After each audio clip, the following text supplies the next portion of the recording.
Today I want to talk to you about faith, and actually to be more accurate, I want to talk to you about a lack of faith.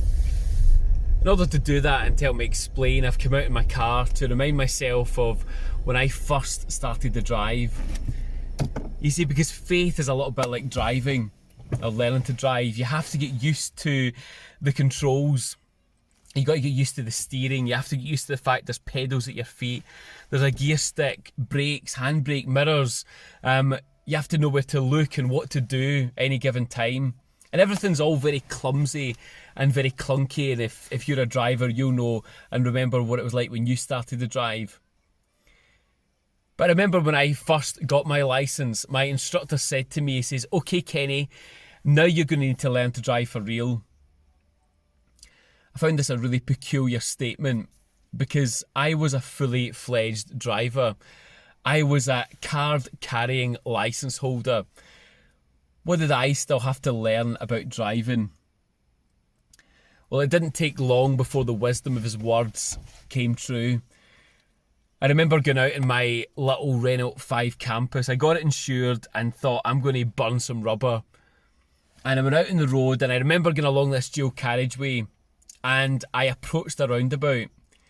Now, this was the first time that I didn't have someone sitting beside me to tell me to look or to give way or to slow down. And I didn't see the roundabout. I saw the roundabout, but I didn't see and I didn't act the way that I should. And I was already halfway around the roundabout when I realised where I was. I just ploughed straight through it without even looking. Now, fortunately, there was no one else on the roundabout, so no one else was harmed. But I soon realised and I remembered and I learned my lesson. And ever since then, I've tried to become a better and better driver to varying degrees of success.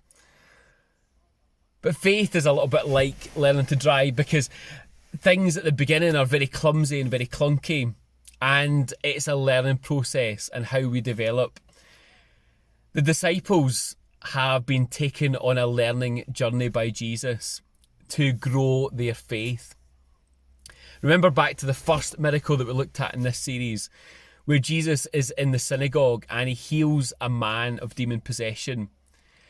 And he requires very little by way of intervention from anyone.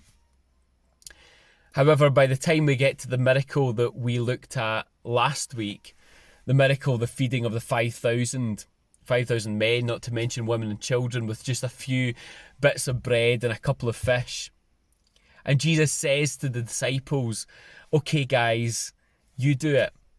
The miracle is in your hands." We get to the miracle that we're looking at today, and Jesus isn't even on the scene at the start of when the miracle takes place. Jesus is nowhere to be found, but these disciples have got authority. Jesus, back in Mark chapter 3, when he first calls them, he says that you have got authority over demons. And so there's a man that comes to find Jesus, doesn't find Jesus, but finds the disciples and hands them over to these disciples to try and to heal the boy. But nothing happens. Because the first thing that we need to know about faith is that we have got authority, but our capacity has to match our authority. These disciples were faced with a massive undertaking. I can almost imagine them being so clumsy in how they chose their words. Maybe they used the same words that they heard Jesus using, or maybe the same hand gestures that he used, and nothing seems to be working because they had the authority, but they didn't realise or they didn't quite carry the capacity in order to deal with it. As we look around our world, we see massive, massive change. We see huge problems, no least the coronavirus, which is the most monumental health crisis that we have experienced in living memory. And we're about to experience potentially the largest economic crisis that we've known in living memory. And sometimes we look and we see that requires a greater capacity than we have got to deal with it.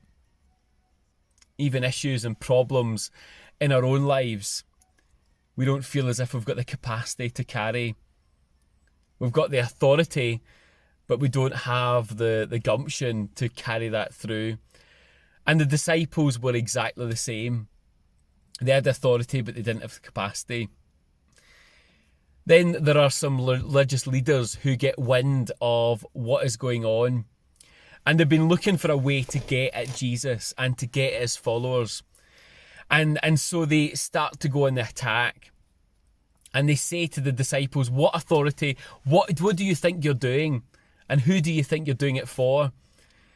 And so because nothing's happened and they're already feeling really low, and these religious leaders come, they start to get in the defensive. Because that's the second problem. The first problem is our capacity. The second problem is that we become self-reliant and not God-reliant. Because faith by very nature is relying on someone or something else. I have faith in my car that it's going to go. But faith in God requires us to hand things over to him. But so often we keep things back for ourselves. These disciples were no different. They tried to do things on their own strength. They tried to do things in their own might and their own power. And so when the Pharisees and the scribes and the Sadducees, the religious leaders come at them, they are the ones that get in the defensive. So often we take things, as I say, to ourselves and not to God. That includes the successes as much as it includes the failures. If we hand over to God and we hand ourselves over to God, we hand the full lot to God. Lock, stock and barrel. And so when the successes come, we don't take them on as our own successes. And equally when the failures come, or the apparent failures, we don't take those failures on our own. And Jesus comes down from the mountain and becomes indignant. And it reminds me of a story in the Old Testament when Moses goes up another mountain, Mount Sinai, to receive the tablets with the 10 Commandments on it. And he comes down from the mountain, and in the interim period, the children of Israel had forgotten. They didn't have their leader, and they'd forgotten what it was like to follow and to worship the one true God. And so they gather all the gold that they can and they melt it down and they build this calf, this golden calf that they worship. It's perhaps a throwback to when they were in Egypt and calves and cows were seen as sacred animals. And so they bow down and worship, and Moses comes down the mountain and he becomes indignant.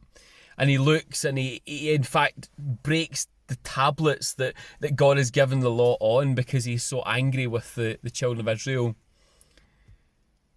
Jesus exercises more grace and more measure in this episode here. But nonetheless, he comes down from the mountain and he is frustrated, to say the least, with his disciples, because all he sees is chaos. He sees the disciples arguing with the religious leaders. And all the time there's this man and this boy in the middle of this argument. And so he comes down and he challenges his disciples and he says, what is going on here? And the man, the father of the boy, he butts in and he says, well, I brought my boy to you to be healed.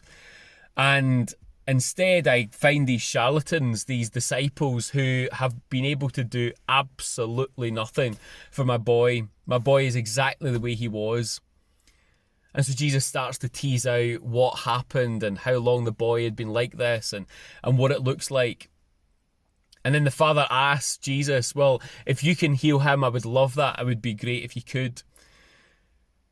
Jesus uses this as an exercise in faith and growing faith. And he says to the man and he says to the disciples, everything is possible to those who believe. Everything is possible to those who believe. Let's just feel the weight of those words for just a moment. Everything is possible to those who believe. That's the third and last problem that you have. You got a problem with capacity. We've got a problem in self-reliance. And we've got a problem in recognising that God is the God of the impossible. God deals in the impossible and impossible situations. And so this man, he says to him, well, what do you mean if with God all things are possible? And the man turns around really quickly and says, Lord, help me to believe. There's a lesson that we can learn from this father. We can say to God, help us to understand and help us in our unbelief. And so Jesus commands that this demon leave the boy. And the boy is laying down almost like a corpse. And Jesus then takes him by the hand and lifts him up. When the disciples eventually get back at the end of the day, they start to dissect and they are feeling low. And they start to ask Jesus, what did we do wrong? He says that these miracles can only come about by prayer. In other words, they can only come about by reliance on God. I soon realised that the Highway Code is not some little decorative book that sits on my bookshelf, but it has to be put into practice. We have to put into practice what it looks like to develop intimacy with God. We have to look and examine what it looks like to live in complete reliance on God. If we're going to see things happen, if we're going to see our nation changed, if we're going to see our world turned around, it's going to be because men and women and boys and girls are understanding what it looks like to put their faith in God. Yeah, okay, we will be clumsy.